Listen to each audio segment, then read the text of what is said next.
Are you? Yeah, I'm excited. There's just a lot to do, but I'm very excited. There is. Oh God, there is. See? I can spiral us both.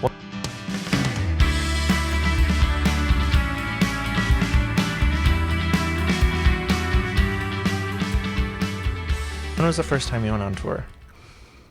The first time I went on tour was with old punk band mentioned already, Foster Body. Mm-hmm. I have this habit of joining bands I like. I did the same thing with Baby Ghost. Yeah. I was like, I love this band, and then I joined. I did the same thing with Choir Boy too. Amazing. I was like, I love this band. Let me play bass, and then Adam did. Exactly that. That's how you gotta live your life, folks. You want to start a band? Don't even worry about it. Just pick one you like. Just pick one that's already doing the things and just ride those coattails. Why was I talking? Oh, first tour. So Madison Donnelly, drummer extraordinaire, an absolute incredible sculpture Club's. Oh yeah, an actual sculpture, a Yale grad, and Sculpture Club's drummer, original drummer. Yes, amazing, adored. She was not helping. She's in the band, but she was like, we're going through talking about booking the tour, and it was like. I mean, we did a little baby thing where we went to Denver for a night or two, but then this was the big tour. And I just remember feeling like I didn't realize you could just do it. Yeah. But I also didn't realize that, like, you could go on vacations and stuff. Also, like, I kind of had this, like, I don't book a flight. That's for grown-ups. Oh, right, yeah. And I was probably 25 at the time. 23 maybe, yeah. I'm not allowed to do that stuff yet. Yeah, no, right. I'm going to have to wave her somewhat. So Madison showed me that you can just do things. And she continues to show me that you can just do things. She's just do whatever. Powerhouse. Incredible. Amazing. But yeah, that was the first real run. And was that just a West Coast run? Yeah. Nice. And it all blurs together. Any memorable moments? I'm trying to think of the first tour. Yeah. I think the first tour that I ever did, first real tour I ever did, was actually a mess. Yeah. I was playing, I don't know if you ever knew that band from Salt Lake, SLFM. Oh, yes. Ukulele punk thing. Yes. So I was playing drums for her for a little bit, and then I actually don't remember the timeline, but we were friends.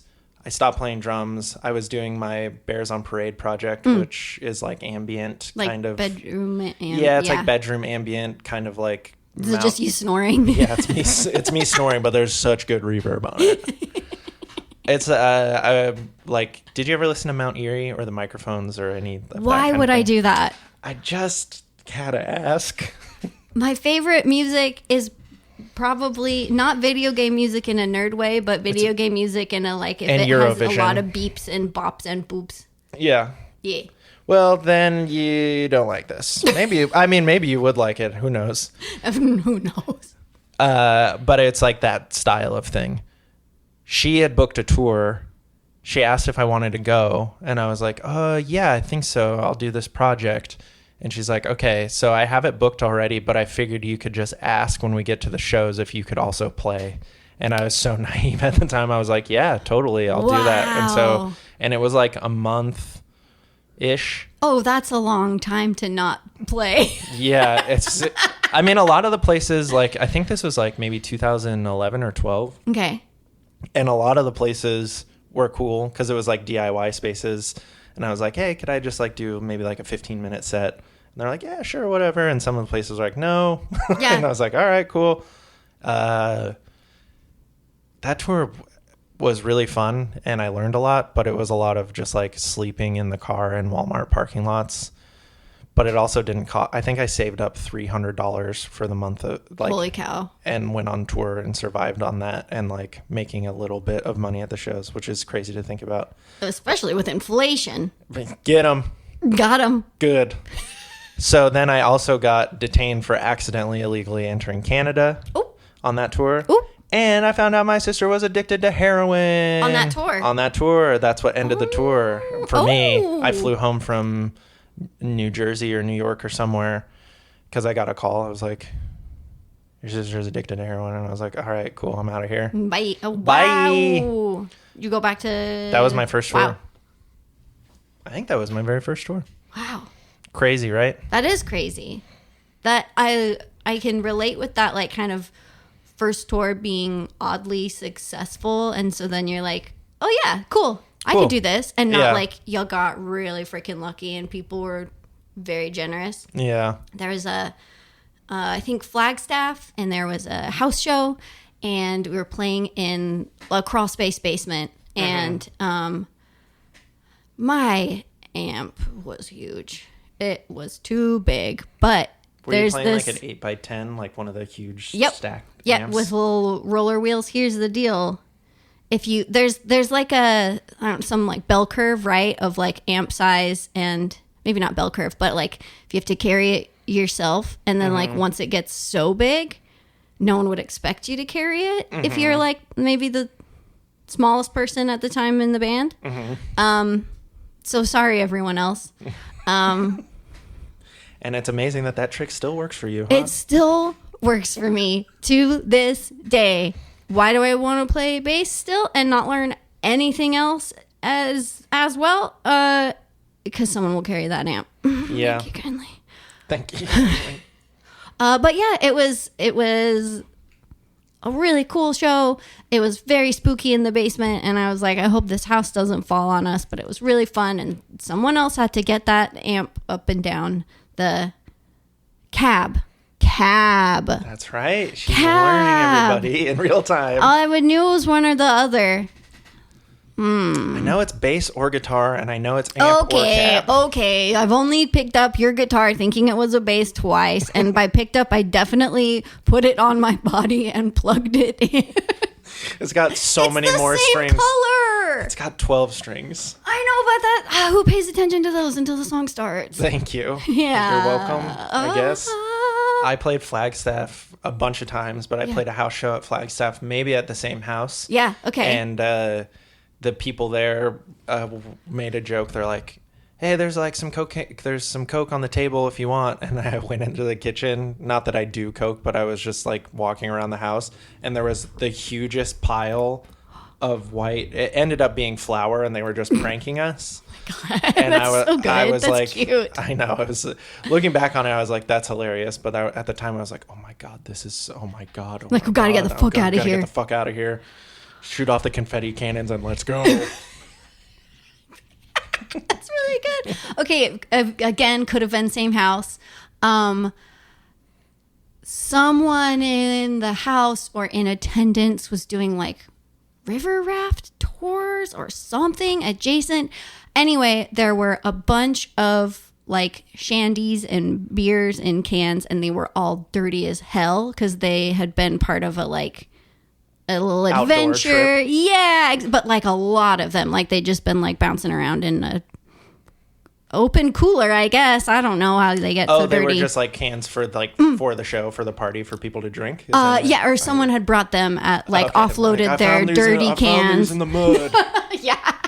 I think they were their own dirty can. I'm gonna hope. Found some treasure. Whoa. What about it? Were they gross?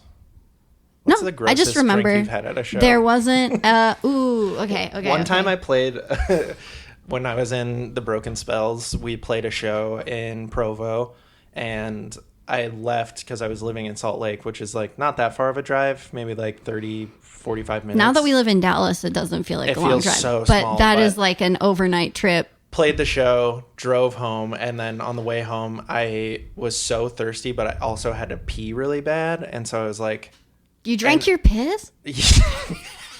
How did you know? I've told you this story before. So much. I am upset. No, I can't even finish it. You win. End of story. Zing! I won. You won. All right. Everything's a competition. Let's go back to tour.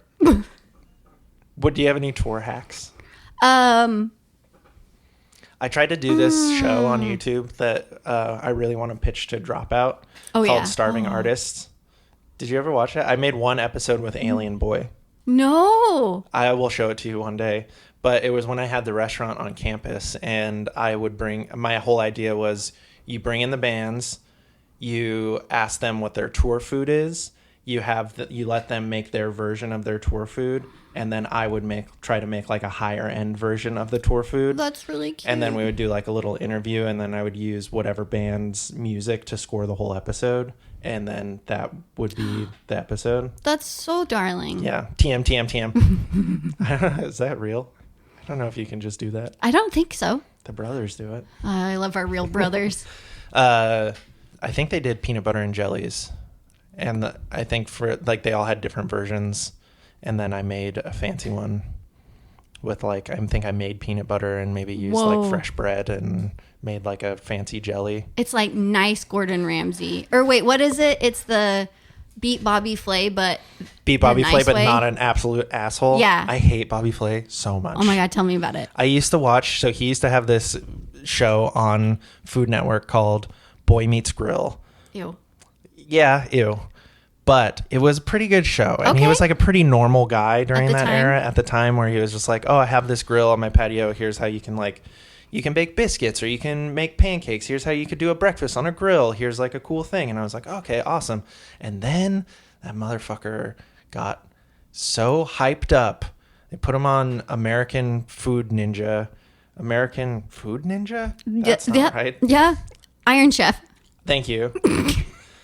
Which I love Iron. We can do an episode on Iron Chef. Of course we can. I want to do. Okay, wait. Let me pitch you this. All right. American Ninja Warrior, but with food, where everybody's got like greasy hands from machetes. I don't know, like you're cooking. You got to cook while you're swinging. No, I want everybody to eat a big meal with no napkins and then have to do Ninja Warrior. What do you think? Sharks.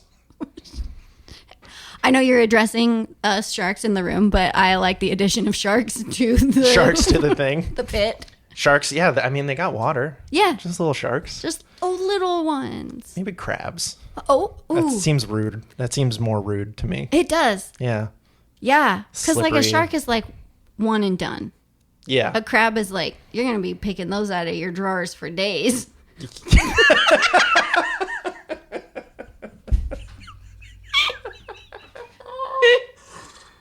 You know that old saying?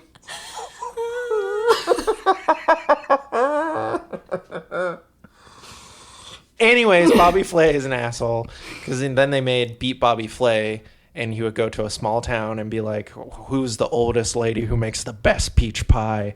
And it'd be she's like, oh, my name's Carol and I make the best peach pie. And everyone's like, we love her. She's been doing it for 60 years. And then he's like, all right, motherfuckers, I'm going to eat your peach pie, and then I'm going to take it back to New York, and I'm going to get the entire Food Network team to build me this test kitchen, and we're going to make the best. And then he goes and then he gives it to the town, and they're like, oh, this is so good. And he fucking embarrasses old ladies all around. Why?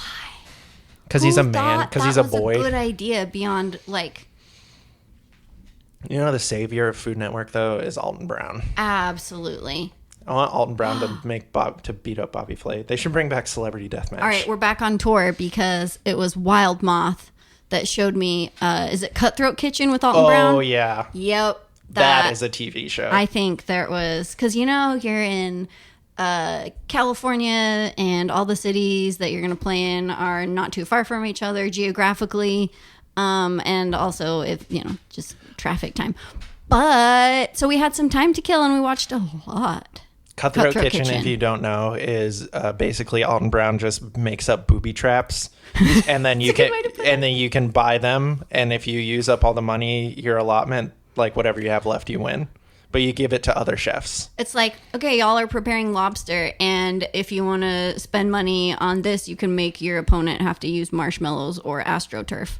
Or have to be in one of those giant bubbles. Oh shit! There was also one there were like impediments. There was one where you had to make your competitor all the tools they had to wear, so they could only use the tools that they had to wear. So wacky! Or Evil. It was like they can only cook on like a Bunsen burner. Yeah, flame. Or like a Fisher Price stove. Incredible.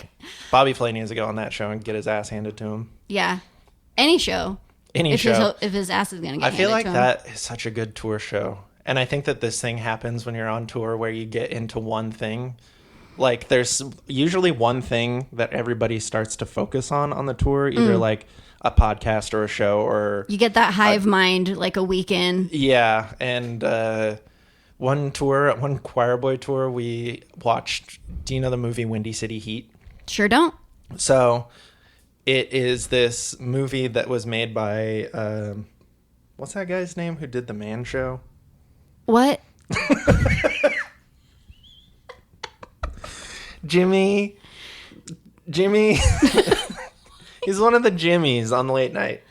Not Fallon. Jimmy Chestnut. Jimmy Chestnut, the hot dog man. Joey Chestnut. Joey Chestnut. I was at a bar restaurant that was playing the Nathan's Hot Dog Eating Championship. I'm There was a hot dog contest here yesterday like a hot at dog my house. eating. No. Down the street at one of the restaurants. How many hot dogs do you think you could eat? 100. Easy. Buns Okay, are no- okay, wait, but within a specific time frame, What's the time frame? like 4 or 5 years. I wonder if so Joey Chestnut eats like 60 to 70 hot dogs in a couple seconds or whatever. But like, how many hot dogs do you think you eat in a year? You're asking the wrong guy. Because you can't keep count. Too Many. The hot dog, the meat to bread ratio of a hot dog, or meat to like cooked meat part. I like burgers. Okay. You can cook more of it. Hot dogs feel undercooked to you? Yeah, they feel too much Wiggly? there. Too much there. They're like, you can't really ignore it. It's right there. I guess maybe I don't even like burgers. I just like to eat some salty bread. You can't ignore it? Yeah, I don't want to think about a hot dog if I'm eating it. Do you think about that in other ways of food? I think I don't like hot dogs. I think there's a simpler way of saying this.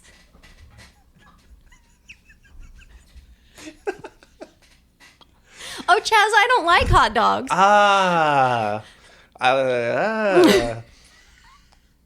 Anyways, one of the Jimmys, Jimmy Kimmel.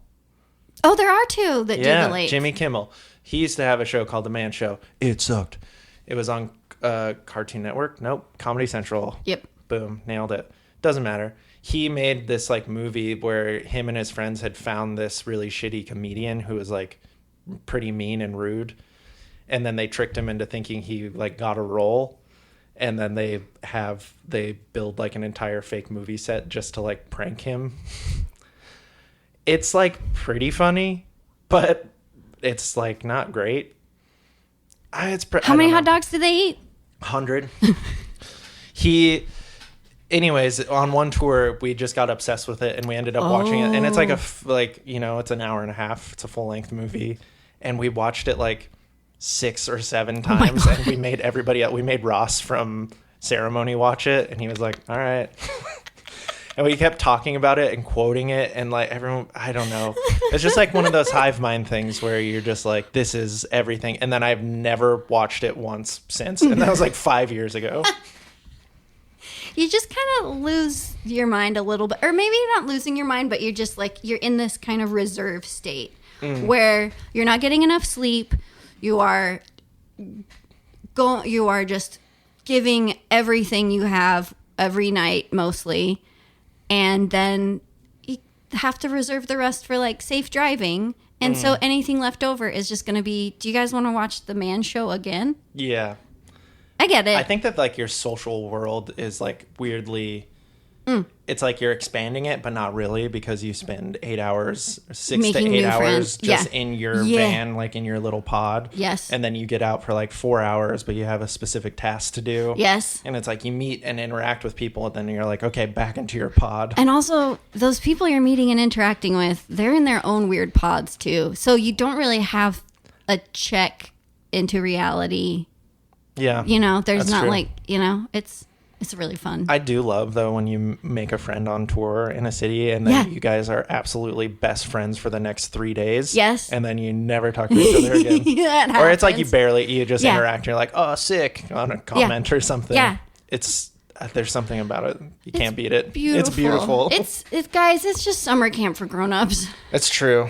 Cruise ships are summer camps for grown-ups too. Whoa. Summer camps for... Did you go to summer camp?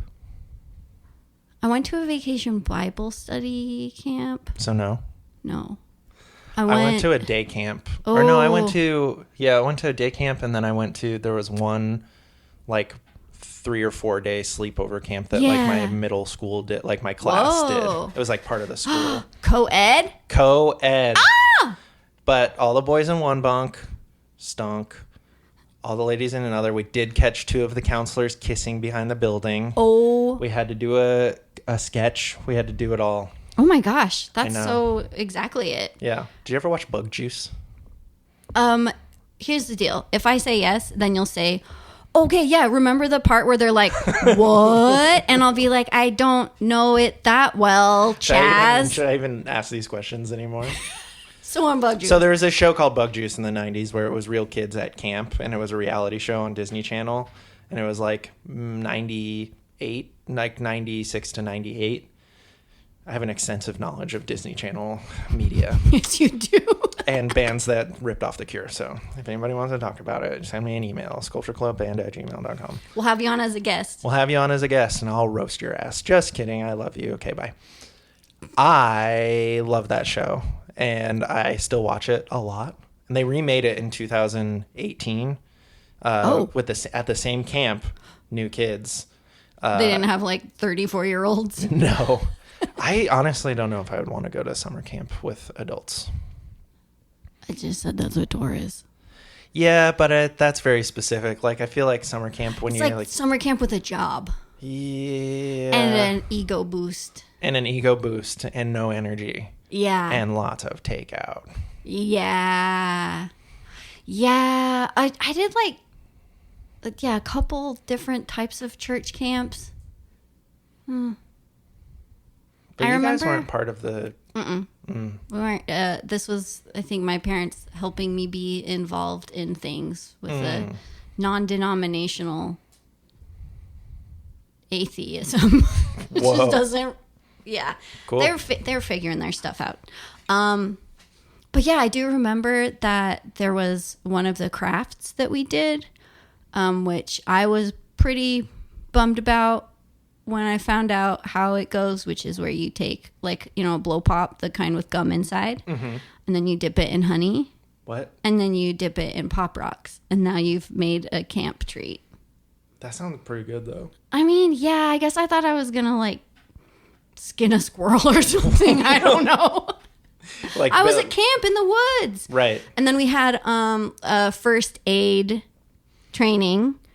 Take a cut, dip it in honey, put Pop Rocks on it. Basically, they were like, camp. They gave you your first aid kit. No, it was definitely not camp. It was definitely something. It was, but yeah, the first aid kit was like, here's an eraser to make your problems go away, and here's something sweet when you are feeling sour. It was like a poem with some stuff in a bag. Candy?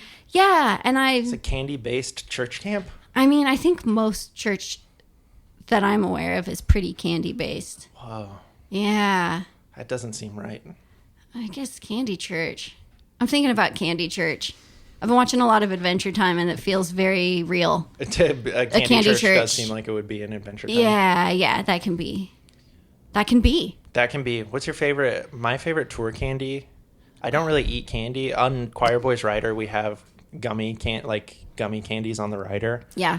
But we put your favorite kind, so whoever's buying them, they can just pick out their favorite kind, and it keeps it fun for everybody. But Nerds Ropes clusters, yes, obviously, are the best ones. But that's the only time I eat candy really is on tour. Yeah, it doesn't feel right. I live off of candy. I know. I gave you a bunch of gummy frogs recently. Oh, yeah, really good. Diana and Melody can't stop talking about trying to chew on frogs. Just like if they were bubble gum, like if a little frog. I love animals. I would not want to eat a frog. I don't even like hot dogs because it's too close to Hot frogs. Hot frogs. But if you think about a bubblegum frog. Tour candy. Okay. Road snack. We'll widen it out. Road snacks. I love getting disgusting chips when I'm on the road. Okay. So this is something that I discovered back in my high school days. So small town, did all the school orchestra, band, all that stuff. The school was small enough that I could be in everything. It was not competitive. You should see my yearbook. I'm in every club. page. Yeah. But so we'd have to travel 4 or 5 hours quite frequently, especially in the springtime when you're doing the regionals, and then you're doing the state ones, and when you're in orchestra and jazz band and boring band and all the other ones. Drama. Sorry. Yeah, right. You love it. I know. I'm outing myself as a drama kid. No one would have known had I not said anything. Junior mints, Funyuns. Together. Smash them Smash them together. No, it's perfect because you are like, you get a thing and it's like maybe you're craving like chocolate, but then you're wanting something like fruity sweet, or then you're needing savory. And it's just that combination of having a bag of Funyuns and Junior Mints. You will be satisfied. That's really cranking the dial on both sides. Yeah, I like really very intense flavors. It's the most efficient way to get every nasty taste of gas station food. Great. Highly recommend. For tour, same, but you don't really want to eat Funyuns in a small car with your friends. If you're kind. I mean, if you're kind.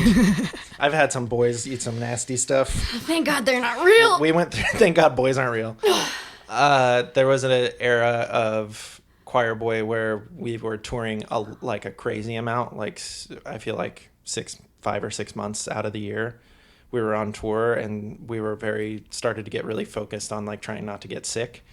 And so we would take oregano oil in the mornings. And then Adam read a thing about eating raw garlic. Oh, no. And so he would eat raw garlic. Oh, no. And we would take oregano oil, and we'd fall out of the van, and it smelled like a pizza place. That's it was so crazy. nasty. I know, but we stayed. I actually don't think it helped at all. You were just nauseous from the smell. Eat like raw garlic and ginger and oregano and oil, then get drunk. And then drink like 50 beers. So yeah, it cancels each other out. So we tried to do this thing for a while where it was 10 push-ups per beer. Like you had to earn it. You had to earn it. But guess how fast that went out the window immediately. That's so good. For me, at least, I would do like 10 push-ups, and then I'd be like, "Man, just not drink tonight." That's helpful. That's a great. That's really smart, actually. Should if we you do can that follow on this it. tour? Yeah, I will be doing 0 push-ups. Because you quit drinking. Either way, I would be doing 0 push-ups. Okay, just great. because it's push-ups. I can't hold up my own body weight with just my arms and stomach muscles. Ew.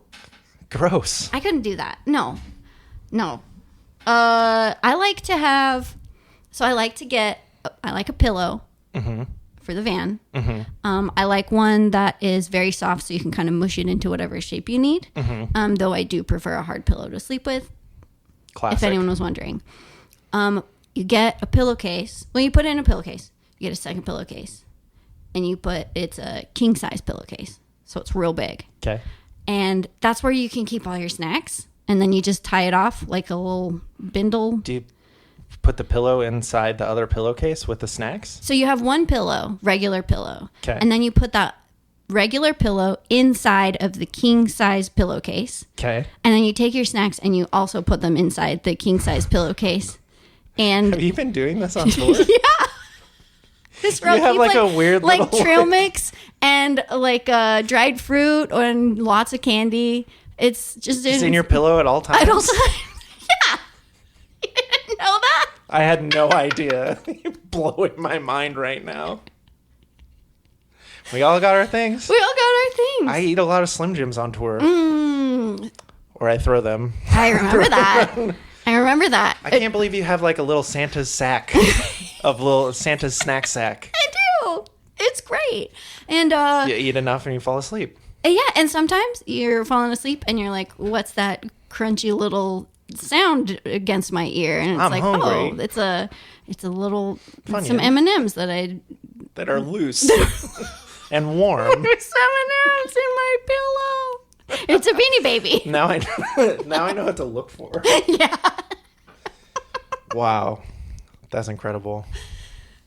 Try it at home or on the road. Nah. I'll leave that to you. I'll keep trying it. I know. I know that about you. If one bit doesn't succeed, just do it forever, I guess. Commit. That's your new thing. It wasn't a failed joke. It's actually your personality. And if people don't like it, that's on that. They can go straight to bed. You can go straight to bed with no snacks. I mean, the fewer things I have to remember, the better. Mm-hmm. So, pillow plus snacks. Mm-hmm. That's just one thing. Yeah. There you go. That's good. I got into the habit of bringing a big jacket, and then I have my backpack, and then I would use that because I would lose pillows or steal pillows or lose my sleeping bag or whatever, and I would just use my big jacket and then my... because it's got pockets too. Lots of pockets. But I'm too old now, so we have to get hotel rooms. You're too old for pockets? Yeah. You're too young. Wow. Gen Z.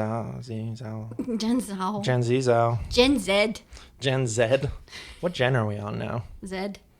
Alpha. Alpha? Yeah. Have they had beta babies yet? I'm bored of this. Anyways, you're allowed to book your own tour, and I guess you can put as many chips in your pillow that fit. You don't have to eat any hot dogs, and you can dream about chewing on frogs. Diana's book. That's my epitaph. Taff?